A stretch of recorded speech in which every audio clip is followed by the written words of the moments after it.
Boa tarde, irmãos da Igreja Cristã da Aliança de São Lourenço. É um privilégio estar com os irmãos mais uma vez para pregar a palavra. E também hoje é um dia especial porque estamos terminando nosso estudo do livro de Gálatas, a carta do apóstolo Paulo aos Gálatas. Então, nós vamos estar tratando o último trecho de capítulo 6, versículos 11 a 18, né? Mas antes disso, para botar todo mundo na fita, esse livro tem uma pequena introdução, depois parte para, nos primeiros dois capítulos, a parte pessoal, onde o pregador da justificação pela fé, o apóstolo Paulo, defende seu postulado, principalmente, né?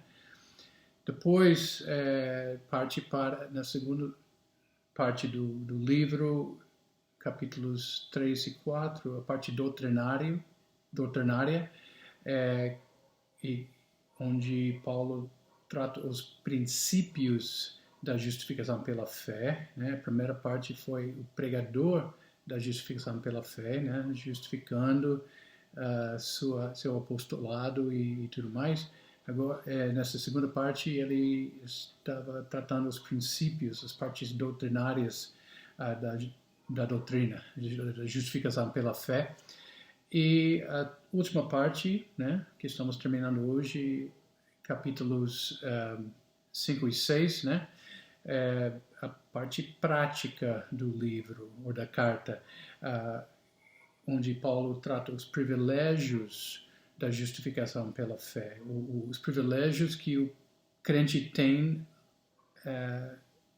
em relação a esta doutrina e os privilégios de servir, né, como a gente viu a semana passada, né?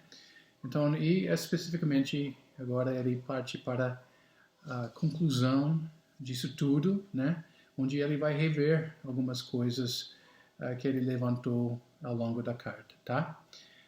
Então, Paulo conclui sua carta batendo em alguns assuntos que ele levantou, os assuntos, digamos, mais importantes, né? Que ele tratou na carta, né? Então, vamos ler a passagem que termina esta carta. Gálatas capítulo 6, versículos 11 a 18. Vejam com que letras grandes escrevi a vocês de próprio punho. Todos os que querem ostentar-se na carne, esses querem obrigar vocês a se deixarem circuncidar e agem assim somente para não serem perseguidos por causa da cruz de Cristo. Pois nem mesmo os que se deixam circuncidar guardam a lei, mas querem apenas que vocês se submetam à circuncisão para que eles possam se gloriar na carne de vocês. Mais longe de mim gloriar-me, senão na cruz de nosso Senhor Jesus Cristo, pela qual o mundo está crucificado para mim e eu estou crucificado para o mundo. Versículo 15. Pois nem na circuncisão é coisa alguma, nem na incircuncisão, mas o ser nova criatura. E a todos os que andarem em conformidade com esta regra, paz e misericórdia sejam sobre eles e sobre o Israel de Deus. Quanto ao mais, ninguém me moleste, porque eu trago no corpo as marcas de Cristo. E, para terminar, a bênção apostólica. A graça de nosso Senhor Jesus Cristo esteja com o espírito de vocês, irmãos. Amém. Bom, à luz deste texto, à luz desta conclusão, né, a gente pode dizer que falar na necessidade de prestar muita atenção a essas palavras por serem as últimas. E por isso eu tenho o seguinte tema para meu sermão: preste muita atenção às últimas palavras das pessoas, porque são importantíssimas. Importantíssimas. Preste muita atenção nas últimas palavras das pessoas, nesse caso Paulo, porque são importantíssimas. A gente pode dividir esta passagem em 4 partes. A primeira parte trata, em versículo 11, aliás, trata o autógrafo de Paulo. O autógrafo de Paulo. E ele fala: vejam, com letras grandes escrevi, ou com que letras grandes escrevi a vocês de próprio punho. Agora, é possível que, nesta altura, Paulo pegou a caneta, digamos, né? Acho que não era caneta em si, mas a pena. Pegou isso do seu escriba, né? Que era comum, né? Ditar cartas assim para as pessoas profissionais nesta área. Então, é possível que ele pegou a caneta e terminou a carta, e ele estava se referindo: agora olha como eu estou escrevendo a vocês, sou eu mesmo, né? E ele fez isso em outras cartas. Por exemplo, no final de Colossenses, capítulo 4, versículo 18, a saudação é de próprio punho. Paulo, lembrem-se das minhas algemas, a graça esteja com vocês. Então, ele deixou claro que a saudação foi ele que escreveu, né, em Colossenses 4:18. 1 Coríntios 16:21, eu, Paulo, escrevo a saudação de próprio punho. De novo, né, deixando claro. E 2 Tessalonicenses 3:17, a saudação é de próprio punho. Paulo, este é o sinal em cada carta, é assim que eu assino. Né? Então ele fazia isso, né? Mas aqui Paulo, eu creio que ele se refere à carta inteira que ele tinha escrito, ou escrevido, né? Desculpa, a carta inteira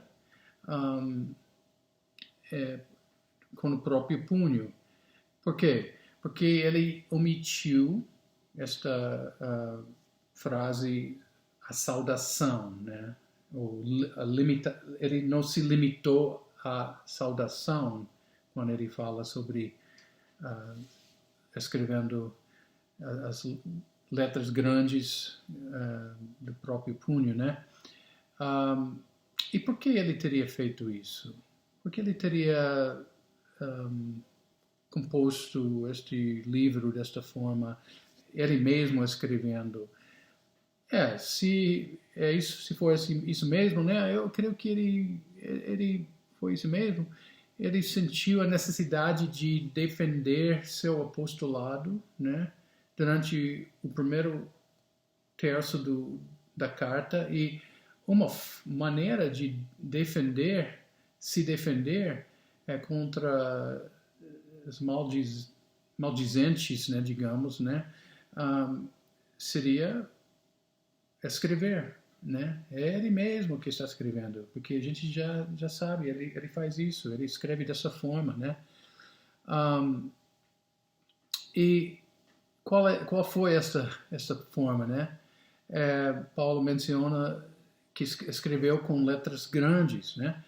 Alguns acham que talvez ele menciona as letras grandes por causa do problema de vista que supostamente ele tinha, né? E eles entendem, né, que ele estava se referindo a esse problema em Gálatas capítulo 4, versículos 13 a 15, né? Ele fala: e vocês sabem que eu lhes preguei o evangelho a primeira vez por causa de uma enfermidade física.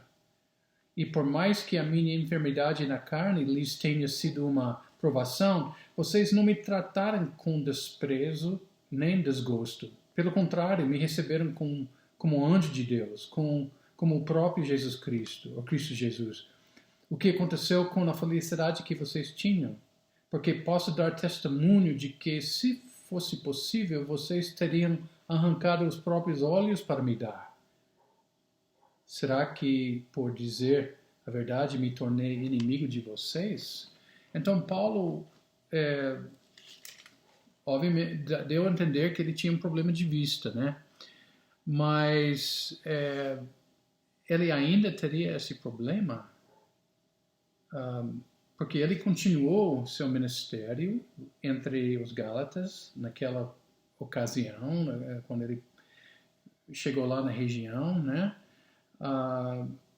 E também ele continuou suas viagens missionárias depois. Então, é muito complicado presumir que foi isso, foi por causa de problema de vista, né? Porque quando a gente estava estudando isso antes, não sei se vocês vão se lembrar, mas a gente entendeu que essa enfermidade que ele teve, que levou ele à região, né? Porque a região ficava bem em cima, 1.000 metros, se não me engano. Não, 1.000 metros, tudo isso, não me lembro, mas ficou acima do mar, uma boa altitude, porque ele supostamente ficou doente com malária lá embaixo, e por subir ele ficou livre dos mosquitos que carregavam essa doença e podia se recuperar. E, obviamente, ele se recuperou e continuou ministrando, né? Então, a gente crê que foi ele escreveu a carta inteira em letras grandes, o jeito dele, porque os escribas, o jeito do escriba profissional era de escrever de forma cursiva, normal, assim, letras maiúsculas e minúsculas, né? Mas a marca registrada de Paulo era escrever tudo maiúsculo, né? De letra de forma, digamos, né? Então, ele fez isso nesta carta e ele estava se referindo a isso e, olha, sou eu mesmo escrevendo, né? Toda essa carta, desde o início, né? Bom, e por que ele fez isso? Porque ele queria que eles soubessem que foi ele mesmo escrevendo, que a bronca, digamos, que eles receberam dele foi dele mesmo, e para que eles lembrassem esta mensagem, esta carta, né? Coronavírus. Pessoas morrem sem poder, estão morrendo sem poder ver seus entes queridos, os parentes, família, não estão podendo chegar perto do seu ente querido lá no leito do hospital, né, à beira da morte. Então, muitos estão podendo se despedir das suas famílias através da tecnologia, né, fazendo ligações com vídeo, né, pelo WhatsApp, pelo Face, coisas assim. Minha irmã, por exemplo, esses dias, essa semana passada, mandou um vídeo da minha mãe, dois vídeos na realidade, ao longo de 3 dias, ela mandou 2 vídeos curtos da minha mãe, porque minha mãe está num hospício e eles estavam achando que ela estava na reta final, que seria uma questão de dias, 2 ou 3 dias dela partir. E então eles deixaram minha irmã entrar lá para falar com ela, porque apesar do isolamento social e tudo mais, eles confiaram na minha irmã, porque ela é veterinária, ela é da área de saúde, Então, e ela gravou e eu valorizo muito isso, porque além do fato que eu estou longe, né, mas mesmo estando na mesma cidade, as pessoas não estão conseguindo se despedir dos seus entes queridos que estão na beira da morte, no leito da morte. Então, com certeza, as últimas palavras de uma pessoa numa situação assim valem muito, né? Valem ouro, né? E com certeza essas imagens da minha mãe valem ouro, e eu quero também mandar um vídeo meu para ela, né? Então, porque são realmente, de repente, vai ser a última oportunidade que eu vou ter, né? E ela vai ter de ouvir de mim, né? E como está sendo para muitas pessoas hoje em dia ao redor do mundo por causa do coronavírus, né? E você? Esta introdução aos últimos 8 versículos da carta de Paulo, isso lhe dão as palavras de Paulo um peso maior por serem as últimas? Deveria. Então vamos ver por que deveria agora, mas preste muita atenção nas últimas palavras das pessoas, irmãos, são importantíssimas. Agora Paulo volta, como eu falei, volta a falar sobre seus adversários, os judaizantes, né, batendo na tecla do estrago que eles estavam causando entre essas igrejas, né. Então, a segunda parte, o segundo ponto dessa passagem, ele falou sobre o autógrafo, né? O autógrafo de Paulo, agora os adversários de Paulo, em versículos 12 e 13. Versículo 12. Todos os que querem ostentar-se na carne, esses querem obrigar vocês a se deixarem circuncidar e agem assim somente para não serem perseguidos por causa da cruz de Cristo, né? Então, primeiramente, todos os que ostentar-se, aliás, todos os que querem ostentar-se na carne, né? Ostentar-se na carne, os judaizantes se preocupavam com a aparência de espiritualidade. Eles queriam aparecer espirituais. E isso nos lembra dos judeus em Mateus capítulo 6, versículos 1 a 6. Eu vou pedir para os irmãos abrirem em Mateus capítulo 6, versículos 1 a 6. Sermão do Monte, né? Jesus está falando, evitem praticar as suas obras de justiça diante dos outros para serem vistos por eles, porque sendo assim, vocês já não terão nenhuma recompensa junto ao Pai de vocês que está nos céus.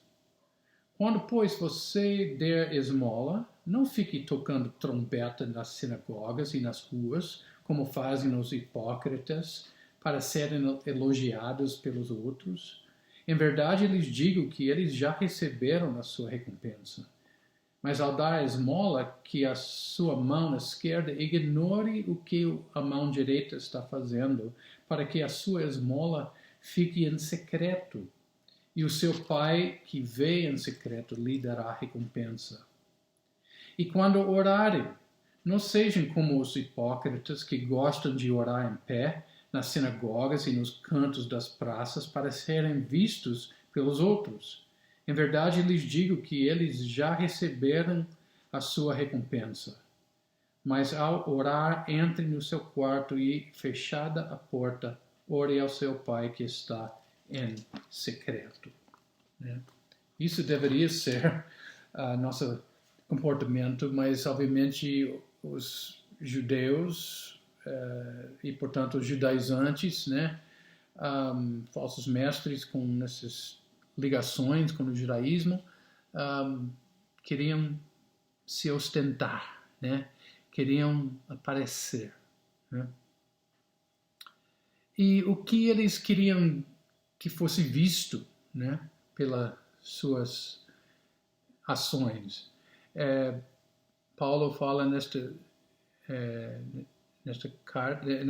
versículo, querem obrigar vocês a se deixarem circuncidar. Porém, como a gente viu em Gálatas capítulo 2, versículo 3, nem Tito foi circuncidado, né? Gálatas capítulo 2, versículo 3 fala, mas nem mesmo Tito, que estava comigo, sendo grego, foi obrigado a submeter-se à circuncisão. Então Paulo estava naquela época, naquela parte da carta, falando, se era necessário, por que Tito não foi circuncidado então? Se eu achava necessário, se fazia parte do evangelho, como esses falsos mestres estão falando, então por que Tito não foi? Mas Tito não foi. Justamente isso respalda a afirmação de Paulo de que a justificação é pela fé só, né? Mas por quê? Porque eles queriam que os Gálatas fossem circuncidados. Porque eles ensinavam que a circuncisão era necessário para ser salvo, né? Esta parte da lei era necessária para ser salvo. Mas como a gente viu em Gálatas capítulo 5, versículos 2 a 6, né? Deixa eu ver aqui. Então, esse ensino é totalmente uma heresia, né? Pulando para... eu já... Gálatas 5, 2 a 6. Eu, Paulo, lhes digo que se vocês se deixarem circuncidar, Cristo não terá valor nenhum para vocês. De novo testifico a todo homem que se deixa circuncidar, que o mesmo está obrigado a guardar toda a lei. Vocês que procuram justificar-se pela lei estão separados de Cristo. Vocês caíram da graça de Deus. Porque, até versículo 6, né? Porque nós, pelo Espírito, aguardamos a esperança da justiça que provém da fé. Porque em Cristo Jesus, nem na circuncisão, nem na incircuncisão tem valor algum, mas a fé que atua pelo amor, né? Então, os judaizantes estavam ensinando outra coisa, e Paulo fala, se você seguir essa linha, caiu da graça, né? A graça não está valendo mais para você. Você não pode ser salvo, porque a salvação é pela graça, né? Mediante a fé, né? E por que os judaizantes ensinavam essa heresia? Paulo continua, agem assim, em versículo 12, né? Agem assim somente para não serem perseguidos por causa da cruz de Cristo. Esses falsos mestres estavam mais preocupados com a sua própria segurança pessoal, vamos dizer, do que com a doutrina correta, né? E assim eles esperavam evitar o ostracismo social da parte dos e financeiro também da parte dos conterrâneos dele, os judeus, né, naquela região, né? E também sua posição protegida, predileta, como judeus no Império Romano. Eles não queriam... Naquela época, o cristianismo estava sendo perseguido, o judaísmo nem tanto, né? Então, eles queriam manter isso, né? E não queriam ser perseguidos por causa da cruz de Cristo. Agora, continuando no versículo 13, pois nem mesmo os que se deixam circuncidar guardam a lei. nem mesmo os que se deixam circuncidar guardam a lei. Eles estavam ensinando isso, mas nem eles estavam guardando a lei da forma correta. Paulo, claro, está se referindo aos judaizantes que insistiam que o crente guardasse a lei de Moisés numa área, mas como vimos, se guardar numa área e não guardar em outra, não adianta, né? Nem para eles guardar a lei parcialmente, digamos, servia, nem para os crentes da Galácia, né? E a gente viu isso em Tiago 2:10, pois quem guarda toda a lei, mas tropeça em um só ponto, se torna culpado de todos os pontos, né? Então não adianta mandar se circuncidar, ser circuncidado e não guardar perfeitamente toda a lei de Moisés, né? Se você achava isso, a circuncisão necessária para a salvação. Mas os judaizantes não se preocupavam com sua porcentagem da guarda da lei, que a preocupação deles era outra. E continuando, querem apenas que vocês se submetam à circuncisão para que eles possam se gloriar na carne de vocês.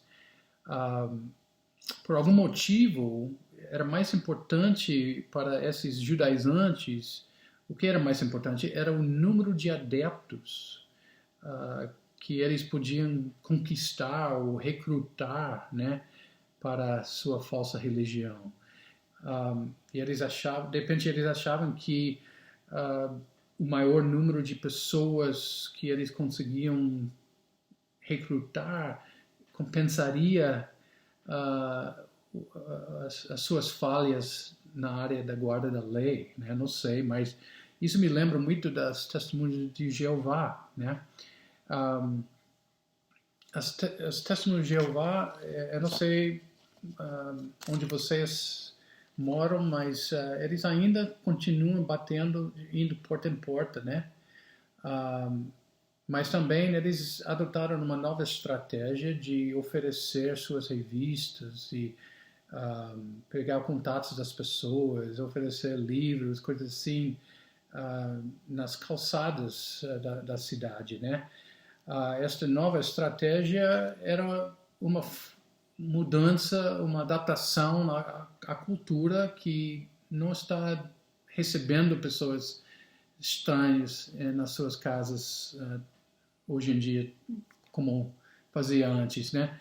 Então, se referindo a essas mudanças de estratégia, eu quero ler duas testemunhas, ou duas observações de pessoas que estão por dentro desta seita, né?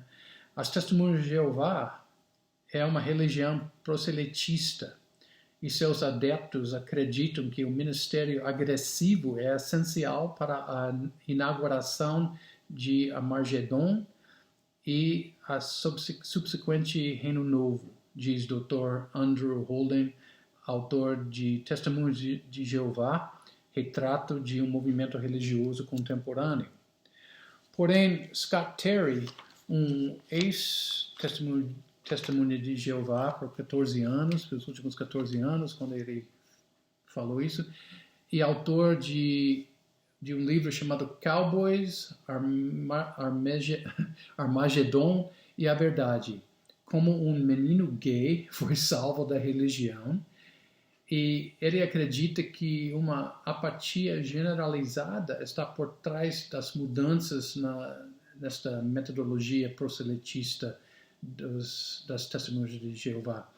Muitas das testemunhas de Jeová que eu conheço, ele escreve, detestam o trabalho porta em porta, disse Terry, porém eles são exigidos a entregar seus cartões de ponta cada mês para provar que eles gastaram o tempo exigido na pregação.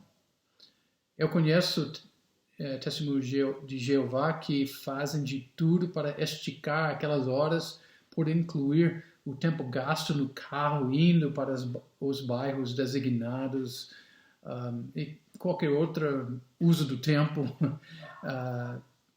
em relação ao proselitismo deles, né? Então, era uma coisa, tipo uma exigência, um legalismo, digamos, e eles faziam isso para bater ponto, para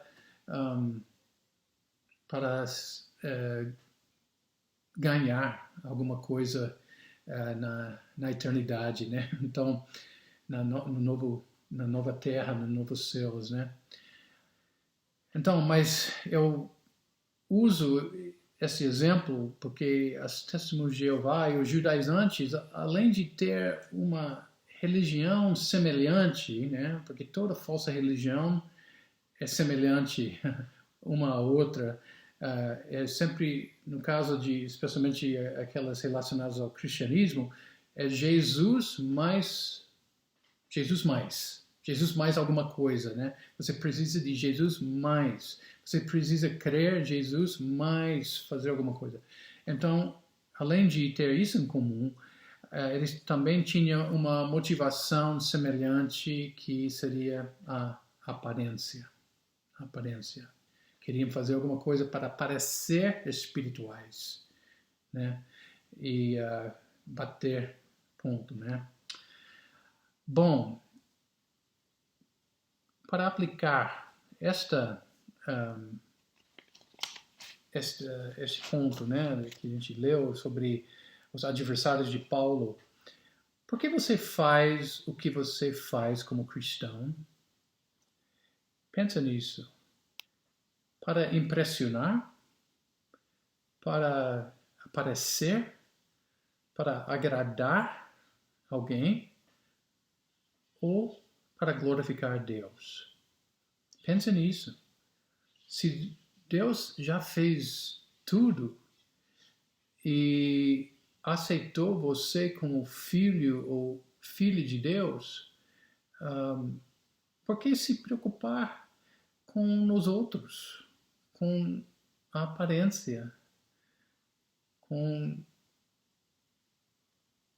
a necessidade de agradar ou impressionar alguém? Você é salvo.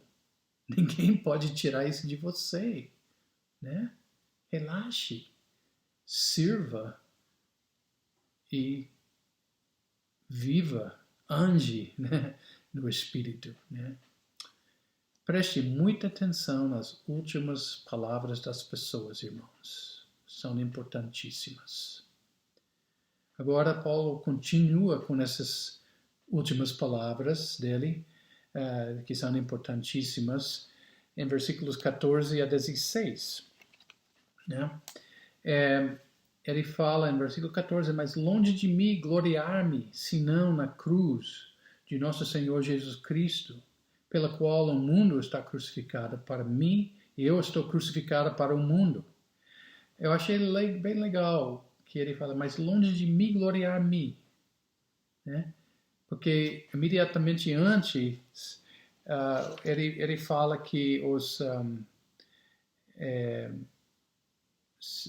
judaizantes, ele fala, para que eles possam se gloriar na carne de vocês. E Paulo fala, mas longe de mim gloriar-me, senão na cruz de nosso Senhor Jesus Cristo. Né?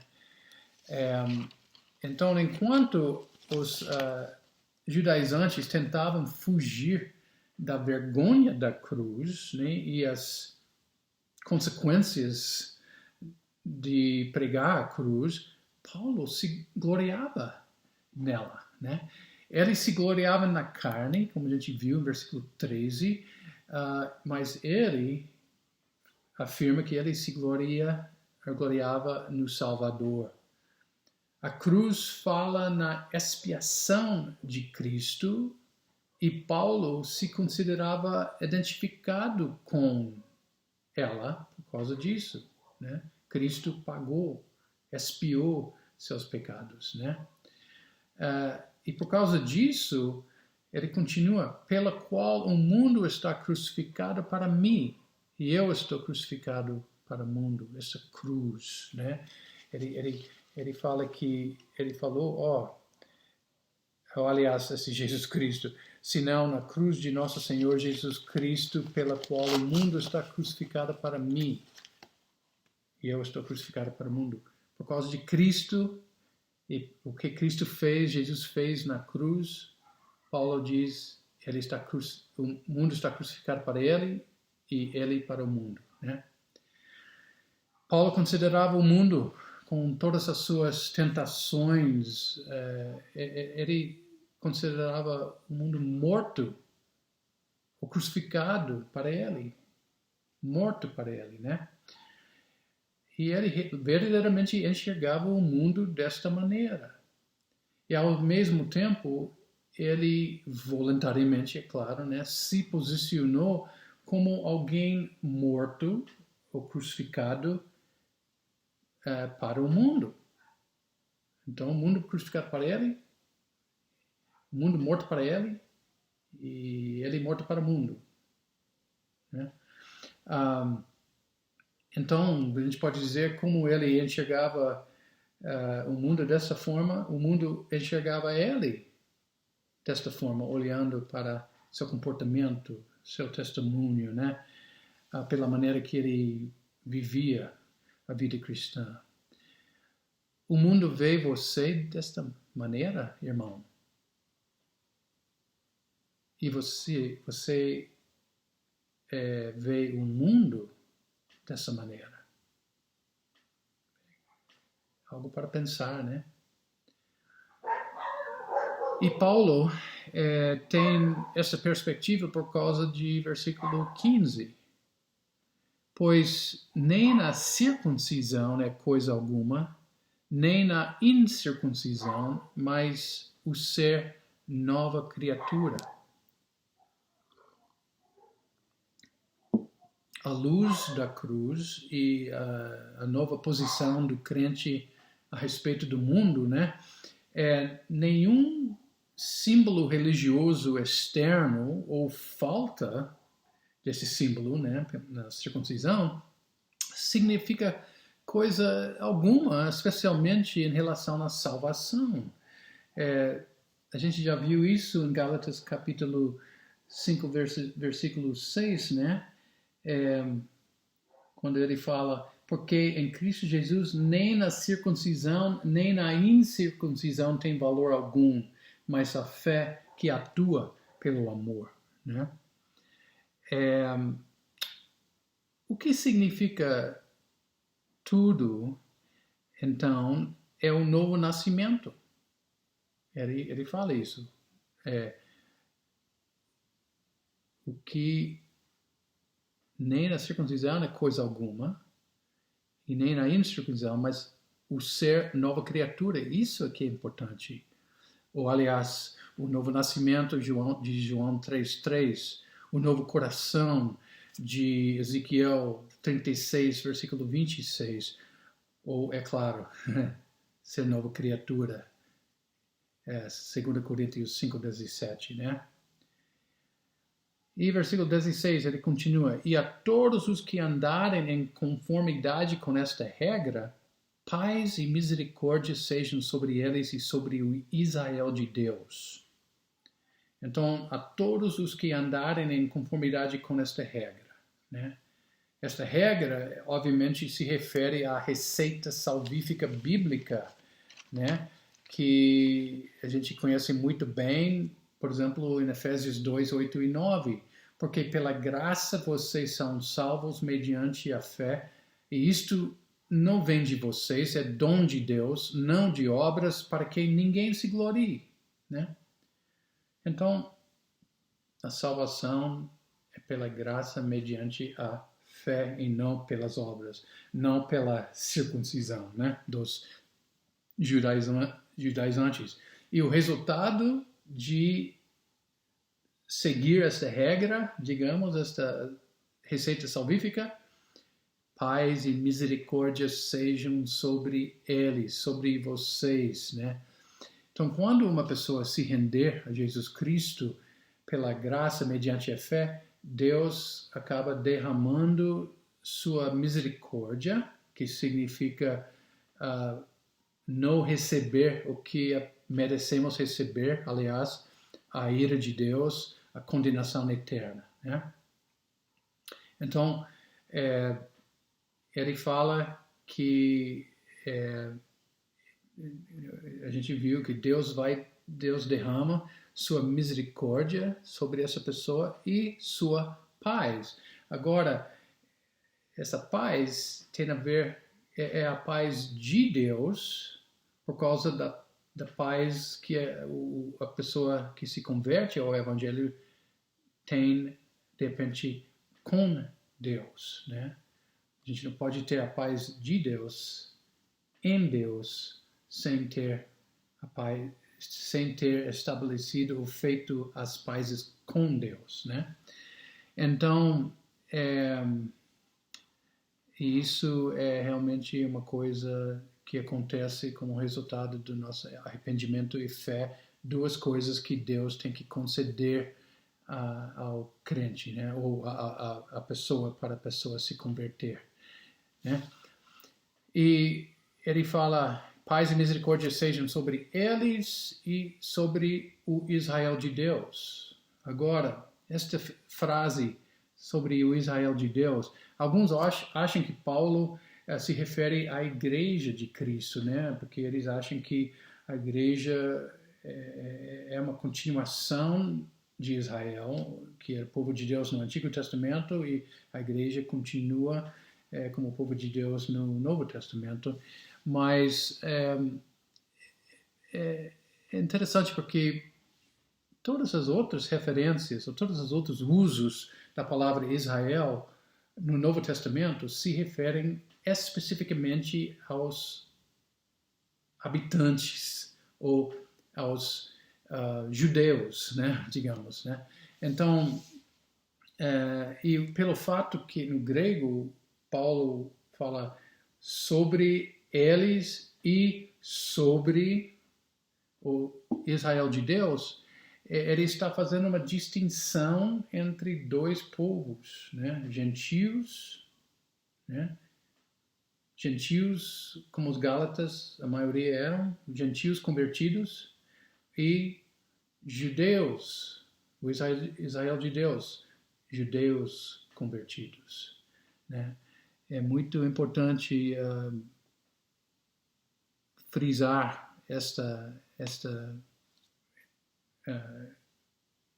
expressão, né, que está se referindo a dois grupos diferentes, e porque não faria sentido Paulo fazer uma distinção se ele estava falando sobre a igreja, sobre eles e eles. Basicamente não faz sentido, não faria sentido se ele estivesse falando sobre o mesmo grupo de pessoas, né?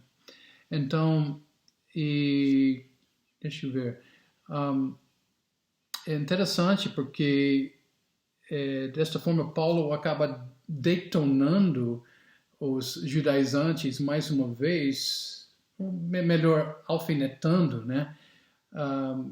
Porque ele está dizendo que não somente serão os gentios não circuncidados, mas convertidos, que serão salvos, mas também serão os judeus circuncidados que serão salvos, não porque serem circuncidados, mas por se converteram, por serem justificados pela fé, né?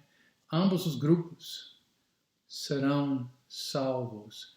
Ambos os grupos são alvos da misericórdia e a paz de Cristo, porque realmente se renderam a Jesus Cristo,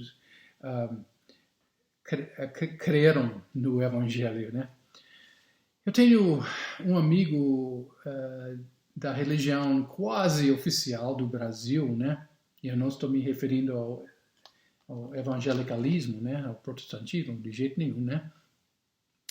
E antes do isolamento social, Eu esbarrei nele no centro da cidade e ele me convidou para um churrasco no dia da Páscoa, né? Que seria domingo que vem, né? Agora.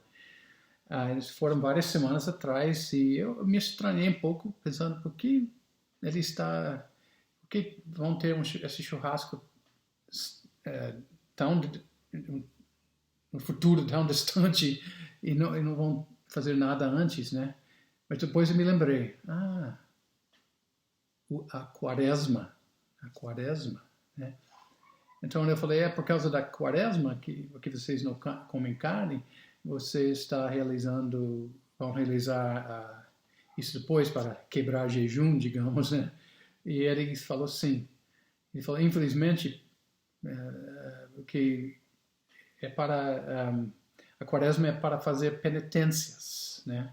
Mas infelizmente muitos da minha religião não acham que isso é importante hoje em dia, né? E eu pensei, que bom que a obra de Cristo na cruz foi suficiente para nós, né? E que não precisamos fazer penitências, né? Como alguma coisa como a quaresma exige. Ser penitente, sim, né? Ser penitente significa ser arrependido de alguma coisa, né? Mas eles vão além, eles querem que você demonstre isso fisicamente, tangivelmente, materialmente, né? Abrindo mão de carne por 40 dias, coisas assim, e acham que desta forma vão melhorar, né? Sua posição diante de Deus, né? Mas é uma heresia porque acaba acrescentando alguma coisa à obra de Cristo, né? Então, você acha necessário, aplicando isso agora, né? Você acha necessário fazer algo além de crer na morte, no sepultamento e na ressurreição de Cristo para ser salvo? Se for o caso, cuidado, porque você nunca será salvo assim. E, de novo, Tiago 2,10, pois quem guarda toda a lei, mas tropeça em só um ponto, em um só ponto, se torna culpado de todos, né? Então, não coloque sua fé, sua confiança nas penitências, nas obras da lei, nisso ou naquilo, somente em Jesus Cristo. Sua fé em Jesus Cristo, na morte, no sepultamento e na ressurreição de Cristo por você, por seus pecados. E Paulo está batendo nessa tecla no final da sua carta, porque ele quer que você se lembre disso, né? Preste muita atenção nas últimas palavras das pessoas, especialmente de Paulo agora. São importantíssimas. E por último, nosso quarto ponto desta carta, ou desse trecho, né? Trata da bênção de Paulo, em versículos 17 e 18. Então, quanto ao mais, versículo 17, quanto ao mais, ninguém me moleste, porque eu trago no corpo as marcas de Jesus. Então, quanto ao mais, ninguém me moleste, ninguém me perturba, né? Perturbe, né? O chamado de Paulo como apóstolo e o evangelho que ele pregava foram contestados pelos judaizantes, né? Isso foi um dos motivos desta carta, né? E ele queria que eles não o perturbassem mais com isso, e não perturbassem ele especificamente por perturbar os Gálatas, mas especialmente nessas duas áreas. Então ele oferece como prova de que de que ele é o que ele afirmou ser e o seu evangelho é verdadeiro. Ele oferece como prova as marcas de Jesus. Ele falou, porque eu trago no corpo as marcas de Jesus. Agora, essas marcas, no grego, estigmata, eram sinais ou marcas de propriedade, como marcar de ferro, uma vaca, um cavalo, um escravo, né?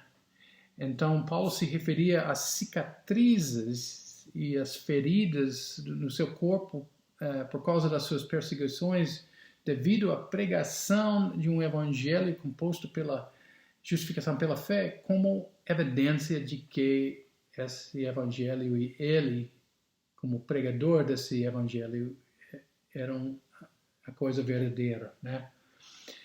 2 Coríntios 11, versículos 24 a 25, eu vou ler aqui. 5 vezes recebi dos judeus 40 açoites menos 1. 3 vezes fui açoitado com varas. 1 vez fui apedrejado. 3 vezes naufraguei. Fiquei 1 noite e 1 dia boiando em alto mar. Então, essas marcas demonstravam que Paulo era escravo de Cristo, em vez de alguém que vivia para agradar os homens ou pelo aplauso da multidão, né? E agora, a bênção dele, para terminar. A graça de nosso Senhor Jesus Cristo esteja com o espírito de vocês, irmãos. Amém. O pregador da justificação pela fé, né? Ele termina a sua carta como ele a começou, expressando o seu desejo de que a graça de Jesus esteja com os Gálatas. Vocês vão lembrar, se quiserem abrir lá, Gálatas capítulo 1, versículo 3. Que a graça e a paz estejam com vocês da parte de Deus, nosso Pai, e do Senhor Jesus Cristo, né? Então, a graça e a paz estejam com vocês. Aqui, a graça de nosso Senhor Jesus Cristo esteja com o espírito de vocês, né? Então, Paulo estava com certeza encerrando como ele começou, né, sua carta. E interessante porque ele volta ao assunto da graça de Deus, Pai e Filho, né? Ele fala, porque ele volta a esse assunto que ele levantou no início da carta, né? John MacArthur fala que até mesmo a bênção final de Paulo implicitamente exalta a superioridade do Evangelho da graça sobre qualquer outro sistema feito por seres humanos da justificação pelas obras. Eu só acrescentaria uma frase para esclarecer ainda mais a palavra do MacArthur, né? Eu diria, quando ele fala que... vamos repetir. Até mesmo a bênção final de Paulo implicitamente exalta a superioridade do Evangelho da Graça sobre qualquer outro sistema feito por seres humanos, inspirados por Satanás, da justificação pelas obras. Porque, com certeza, todas as falsas religiões desse mundo, todas as seitas, quem está no final das contas por trás é Satanás, que parece anjo de luz até, né? Islã, os mormonismo também, eles tinham supostamente o fundador teve uma visita de um anjo, né? Anjo nada, Satanás, né? Foi Satanás. E diferentemente das outras cartas, aqui Paulo termina sua carta de maneira carinhosa, né? Se referindo aos Gálatas como seus irmãos, né? Interessante, né? E tal carinho, na realidade, era necessário porque ele chamou a atenção deles, né? Várias vezes, ficou duro, né? Palavras duras, né? Talvez na tradução não parecia tanto, mas eram palavras duras sim, né? E ele queria reforçar seu amor por esses irmãos, né? E comunicar para eles que tudo que ele falou, tudo que ele escreveu, foi, no final das contas, por amor. De acordo com Provérbios 27, versículo 6, leais são as feridas feitas pelo que ama, porém os beijos de quem odeia são enganosos. Agora eu vou ler um trecho de um livro, Loucos por Jesus, em inglês Jesus Freaks, sobre um grupo de crentes que realmente, como Paulo,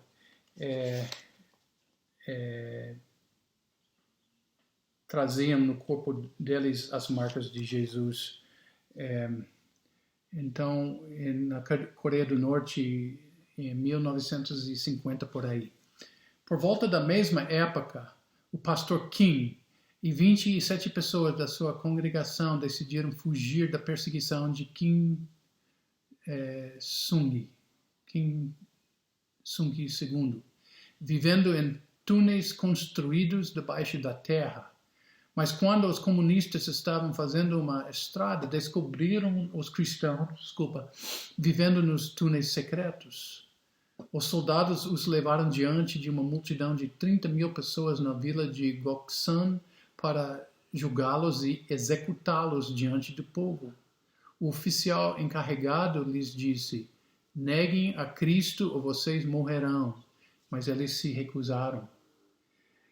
Naquele mesmo instante, o oficial ordenou que as 4 crianças do grupo fossem preparadas para ser enforcadas. Com cordas ao redor dos finos pescoços, o encarregado ordenou novamente que os pais negassem a Cristo, mas nenhum deles renunciou à sua fé. Os pais disseram: filhos, nós veremos em breve no céu. As crianças morreram silenciosamente. O oficial encarregado então pediu que um rolo compressor fosse trazido até o local. Ele forçou os 24 cristãos restantes, incluindo o pastor Kim, a se deitar no chão diante da multidão. Já com o motor ligado, lhes foi dada uma última chance de negar a fé em Jesus Cristo. Mas eles novamente se recusaram. À medida que o rolo compressor se aproximava, os cristãos, mesmo deitados no chão, ergueram as mãos para o céu e começaram a cantar um hino que muitas vezes haviam cantado juntos. Enquanto seus ossos e corpos eram esmagados, seus lábios cantavam as palavras: mais amor por ti, ó Cristo, mais amor por ti. Quero só a ti, mais amor por ti. Mesmo em grande sofrimento, mais amor por ti. Com meu último suspiro te adorarei. E serão estas as palavras que por fim direi: mais amor por Cristo, mais amor por ti.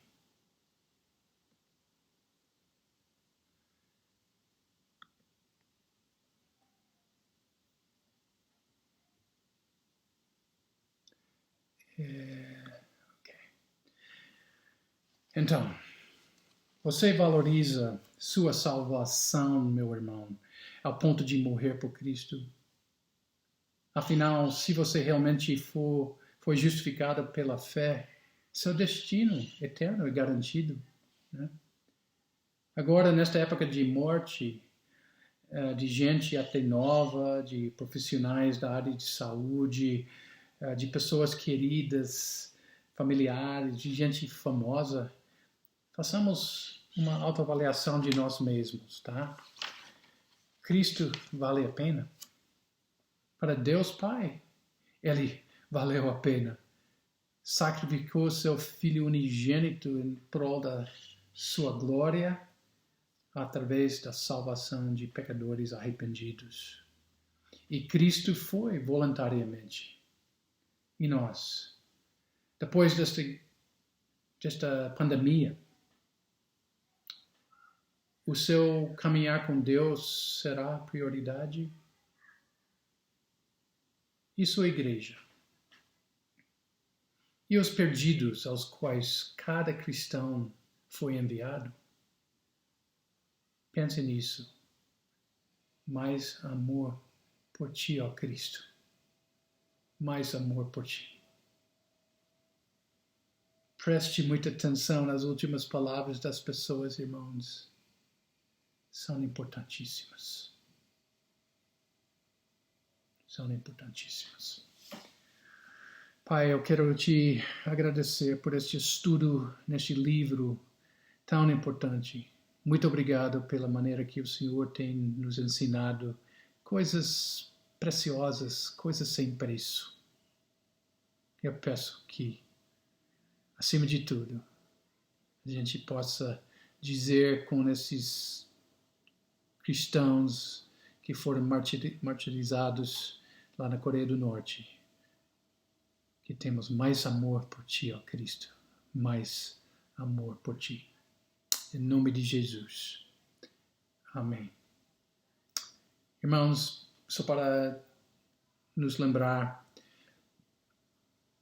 daqui a pouco, não, agora, estou gravando antes, obviamente, mas domingo às 6 horas nós vamos continuar nossos estudos nos 10 mandamentos com o professor Angel, na Escola da Palavra, às 18 horas, como eu falei, todo domingo pelo Zoom. Se você não baixou o aplicativo, faça questão de fazer isso, né, para poder participar, porque vai ter mais 2 atividades onde você vai precisar deste aplicativo também, tá?